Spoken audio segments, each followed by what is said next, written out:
Halo teman-teman, terima kasih sudah klik videonya. Jangan lupa untuk dukung terus channel Novi Sulastri dengan cara subscribe dan share sebanyak-banyaknya agar channelnya semakin berkembang ya.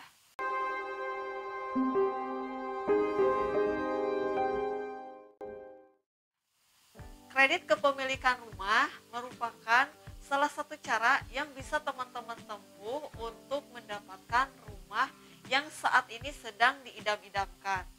Nah, apalagi sekarang banyak sekali pilihan ya.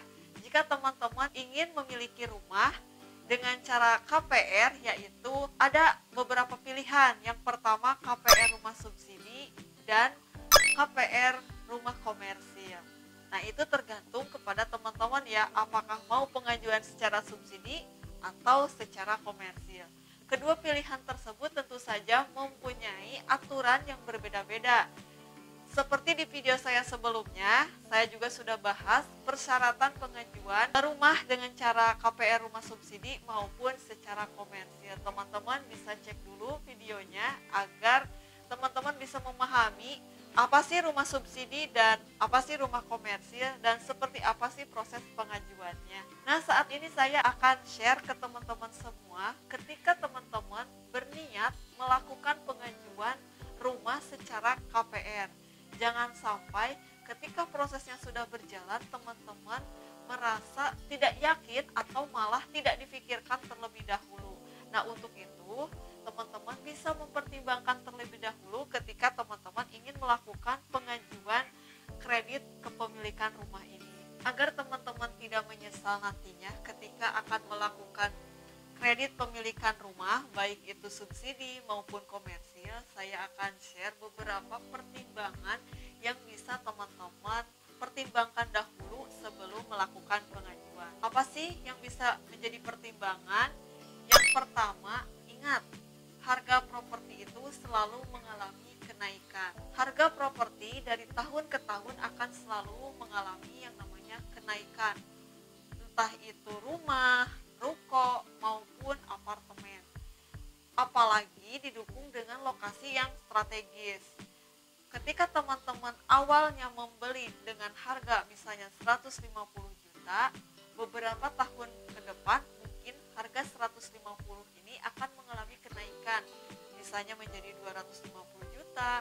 Nah, berarti teman-teman sudah tidak ada alasan lagi untuk segera mencicil rumah karena rumah atau hunian merupakan kebutuhan esensial bagi teman-teman.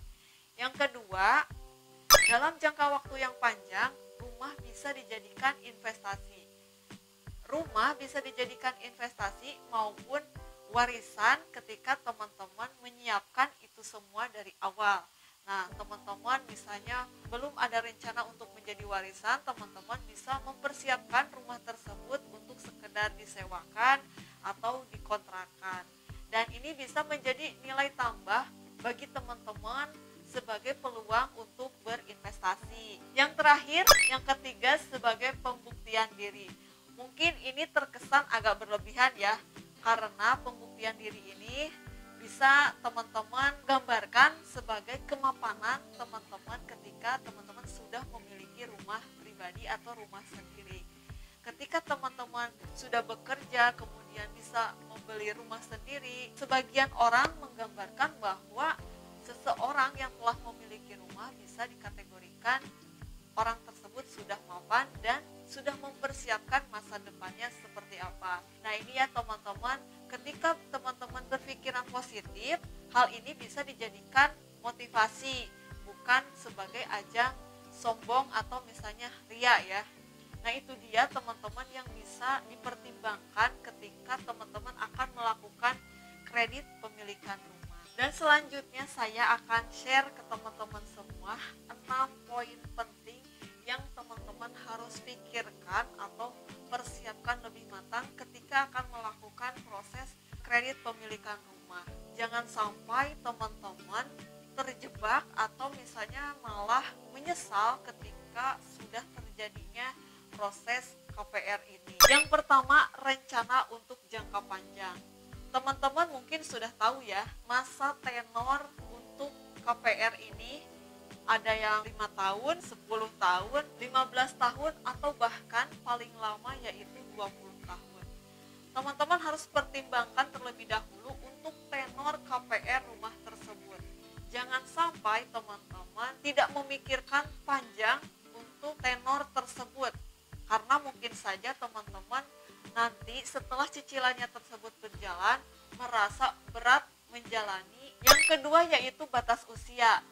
Nah, untuk batas usia kredit pemilikan rumah ini sekarang update-nya yaitu di angka usia 55 tahun. Nah, teman-teman, ketika sudah memasuki batas usia yang tidak produktif, kemungkinan besar pengajuan KPR-nya ditolak atau misalnya memiliki kendala karena usianya yang sudah tidak produktif ini, kemungkinan bank juga ketika proses analisa sudah tidak bisa lagi mengajukan yang namanya KPR. Nah, untuk yang masih muda atau misalnya usianya masih produktif, nah ini masih bisa ya selagi batas usia maksimal proses pengajuannya ini masih dalam batas minimal pengajuan KPR rumah subsidi maupun rumah komersial. Dan yang ketiga yaitu menyesuaikan dengan kemampuan finansial. Nah ini ya, jangan sampai teman-teman tidak memikirkan dulu kemampuan finansial dari keuangan teman-teman. Ketika teman-teman memilih tenor yang pendek, kemungkinan kan angsurannya ini akan sedikit mengalami agak sangat tinggi dan teman-teman tidak memikirkan tanggung jawab yang lain atau kebutuhan lain di luar dari angsuran. Lebih baik misalnya tenornya panjang, tapi nilai angsurannya ini masih bisa masuk ke dalam kebutuhan atau kemampuan finansial teman-teman. Jadi jangan sampai terjebak di masa tenor yang teman-teman ajukan. Yang keempat yaitu menentukan program KPR yang tepat. Karena KPR ini banyak jenisnya, sebagai contoh yaitu KPR rumah subsidi. KPR rumah subsidi juga masih banyak uraian-uraiannya atau program-programnya. Nah, teman-teman juga jangan asal dalam memilih programnya. Atau misalnya teman-teman familiar dengan yang namanya flat sampai lunas. Nah, ini bisa teman-teman pertimbangkan. Karena yang namanya flat sampai lunas ini yaitu cicilannya akan tetap, misalnya nilainya cicilan per bulannya 900. Dia akan tetap angsurannya 900 sampai dengan tenor yang telah disepakati misalnya di angka 15 tahun. Dia tidak akan mengalami kenaikan suku bunga. Beda halnya dengan komersil. Dia akan mengalami yang namanya suku bunga bank atau mengalami kenaikan bunga setiap tahunnya sesuai dengan batas maksimal dari suku bunga tersebut. Jadi teman-teman harus lebih tepat dan sesuai dengan kemampuan teman-teman ketika akan mengajukan program KPR. Yang kelima, menghitung jumlah cicilan.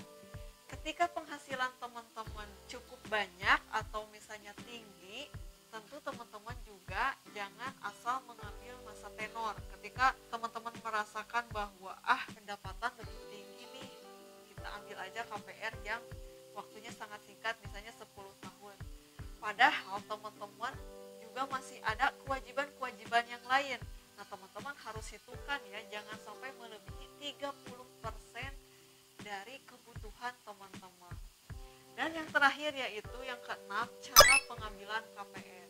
Nah, cara pengambilan KPR ini bisa teman-teman lakukan dengan cara melibatkan secara langsung pihak bank sebagai pemberi dana atau prosesnya langsung ke developer. Jadi teman-teman itu kembali lagi ya kepada pilihan, mau itu lewat bank atau langsung mencicil ke pihak developernya.